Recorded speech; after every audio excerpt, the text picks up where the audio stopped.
পায়ে ধরে বুক ফাটা কান্না। কোথাও কনভয় থামিয়ে স্থায়ী বিএসএফ ক্যাম্পের জন্য কাকুতি মিনতি চলল। জাতীয় মহিলা কমিশনের সদস্যদের কাছে পেয়ে হারিম অত্যাচারের কাহিনী শোনালেন হিংসা কবলিত ধুলিয়ান, বেদবনা, জাফরাবাদের অসহায় মহিলারা। দাবি উঠল এনআইএ তদন্তেরও। দুর্গতদের সঙ্গে কথা বলে তাদের আশ্বস্ত করার চেষ্টা করলেন প্রতিনিধি দলের সদস্যরা।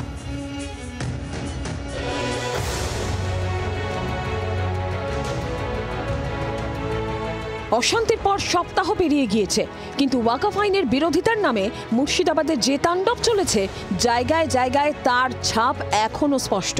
তার হাল হকিকত দেখতে শনিবার ধুলিয়ান, শামশেরগঞ্জ, জঙ্গিপুর ঘুরল জাতীয় মহিলা কমিশন। যেখানে তারা থামলেন সেখানেই উঠল কান্নার রোল। এদিন সকালেই মালদা থেকে মুর্শিদাবাদে পৌঁছন জাতীয় মহিলা কমিশনের সদস্যরা।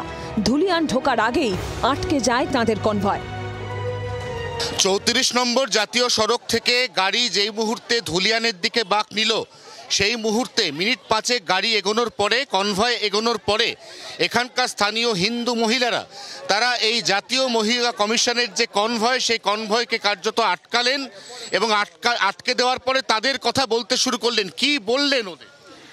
আমরা কেন্দ্র সরকারের শাসন চাই, শাস্তি ভালোভাবে থাকতে চাই। কি চান? এনআই তদন্ত চাই। স্থানীয়দের সঙ্গে কথা বলে শামশেরগঞ্জের বেদবনা গ্রামের দিকে এগোয় জাতীয় মহিলা কমিশনের কনভয়। ভারতীয় সেনাকর্মী সুশান্ত মণ্ডলের ভাঙচুর হওয়া বাড়ি ঘুরে দেখেন কমিশনের সদস্যরা। মুর্শিদাবাদের ধুলিয়ানের বেদবনা গ্রামে ভারতীয় সেনার কর্মী সুশান্ত মণ্ডলের বাড়িটা যেন আক্ষরিক অর্থেই একটা ধ্বংসস্তূপ এবং যতুগৃহ। এই মুহূর্তে বাড়ির বাইরের যে ছবি, তাতে সাইকেল থেকে আলমারি সমস্ত কিছু পুড়ে খাক। তার পাশাপাশি বাড়ির ভেতরের ছবি যদি দেখা যায়, তাহলে দেখা যাবে এখানে কার্যত তাণ্ডব চলেছে এবং বাড়ির সমস্ত আসবাবপত্র বাইরে এনে ফেলে রাখা হয়েছে। সেই আসবাবপত্রে আগুন ধরিয়ে দেওয়া হয়েছে। এদিন কমিশনের সদস্যদের পায়ে পড়ে যান বেদবনা গ্রামের মহিলারা। তাদের একটাই আরতি, এলাকায় স্থায়ী ক্যাম্প করুক বিএসএফ।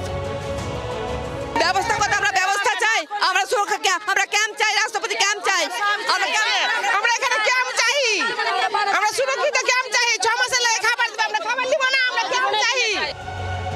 11টা নাগাদ জাফরাবাদে ঢোকা মাত্র কমিশনের কনভয় ঘিরে ধরে কান্নায় ফেটে পড়েন স্থানীয় মহিলারা। তাদের সঙ্গে কথা বলে আশ্বস্ত করার চেষ্টা করেন জাতীয় মহিলা কমিশনের চেয়ারপারসন বিজয়া রাহাতকার। সেখান থেকেই রানীপুর গ্রামে গিয়ে লুটপাট হওয়া কয়েকটি বাড়ি ঘুরে দেখেন কমিশনের সদস্যরা। আমরা দাঁড়িয়ে আছি রানীপুর গ্রাম, শামশেরগঞ্জ থানা, সেখানকার রিঙ্কু মণ্ডলের বাড়িতে। আমরা এই বাড়ির যে ছবি দেখতে পাচ্ছি, সেই ছবি আমার মনে হয় কথায় ব্যক্ত করা সম্ভব নয়। ছবি দিয়েই একমাত্র বোঝা যাবে এই বাড়ির ওপর কি তাণ্ডব চলেছে। ছোট্ট একটা ব্যবসা ছিল, পেপার প্রিন্টিংয়ের ব্যবসা। সেই ব্যবসার সমস্ত কাগজপত্র, বাড়িতে রাখা ফ্রিজ, টিভি, খাট, আলমারি সবকিছু এবারে পুরো ছাড়খাড় করে দেওয়া হয়েছে। এদিন জাফরাবাদে হিংসায় নিহত বাবা ছেলে হরগোবিন্দ দাস ও চন্দন দাসের বাড়িতেও যায় জাতীয় মহিলা কমিশন। রাস্তার দুপাশে তখন প্ল্যাকার্ড হাতে সার দিয়ে দাঁড়িয়ে স্থানীয় মহিলারা। যে ছবি এই মুহূর্তে দেখতে পাচ্ছি, তাতে জাতীয় মহিলা কমিশনের চেয়ারপারসন তিনি নিজে ঘুরে ঘুরে মহিলাদের সাথে কথা বলছেন। আর ঠিক উল্টো দিকের যে ছবিতে আমরা দেখছি, রাস্তার ধারে সারিবদ্ধভাবে মহিলারা প্ল্যাকার্ড নিয়ে দাঁড়িয়ে রয়েছেন। রাতারাতি লিখেছেন তারা এই প্ল্যাকার্ড। তারা নিজেদের মনের কথা, নিজেদের দাবি জানাতে চান মহিলা কমিশনকে। ধুলিয়ান, শামশেরগঞ্জ, জঙ্গিপুর, এদিন কমিশনের কনভয় যেদিকে মোড় নিয়েছে সেখানেই উঠেছে কান্নার রোল, সঙ্গে হিংসা অত্যাচারের হাড় হিম কাহিনী।